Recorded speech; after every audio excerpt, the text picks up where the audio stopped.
al-Faraj, near Nahariya. The army went in, drove out all the inhabitants, and then destroyed the village. The Bedouin in the Negev were subjected to expulsions up to 1962, when the tribe of Al-Hawasli was forced to leave. In the dead of night, 750 people were put on trucks and driven away. Their houses were demolished, and the 8,000 dunam they owned were confiscated and then given to families who were collaborating with the Israeli authorities. Most of the plans the committee discussed were never implemented for various reasons. They have come to light thanks to the Palestinian historian Nur Mashala. Had it not been for some liberal minded Israeli politicians who objected to the schemes and the Palestinian minority's own steadfastness in several cases where such plans to expel them were set in motion, we would long ago have witnessed the ethnic cleansing of the remnant of the Palestinian people now living within the borders of the Jewish state. It's happening now. But if that final danger seemed to have been averted, the price they paid for living in relative physical safety was incalculable.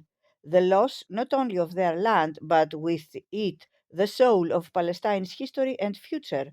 The appropriation of Palestinian lands by the government continued from the 1950s onwards under the auspices of the JNF. It was the settlement department in the JNF that decided the fate of the destroyed villages once they had been flattened. Whether a Jewish settlement or a Zionist forest would take its place. Back in June 1948, the head of the department, Yosef Weitz, had reported to the Israeli government, "We have begun the operation of cleansing, removing the rubble and preparing the villages for cultivation and settlement. Some of these will become parks." As he observed the ongoing destruction, Weitz had proudly reported that he remained unmoved by the sight of tractors destroying whole villages. But to the public at large, a very different picture was portrayed. Creating new Jewish settlements was accompanied by such slogans as "making the desert bloom," while the JNF's forestation activities were marketed as an ecological mission designed to keep the country green. Forestation was not a first choice. The selection process did not actually rest on any clear strategy but consisted of ad hoc decisions. First, there were the abandoned cultivated lands that would immediately be harvested. Then there were tracts of fertile land that could potentially yield crops in the near future that went to veteran Jewish settlements or were set aside for the establishment new ones. As we saw, the JNF had a hard time fending off the competition which came from the kibbutzim movements. They would start cultivating the lands of neighboring villages even before they had been given permission to take them over, and then, on the basis of the work already carried out, would demand ownership. As a rule, the feeling in the government was that land first had to be allotted to existing Jewish settlements, then to the building of new ones, and only in the third place be made available for forestation. In 1950, the Knesset passed the law for absentee property, while the custodian introduced some order into the way it dealt with the booty, but had not yet made the JNF sole owner.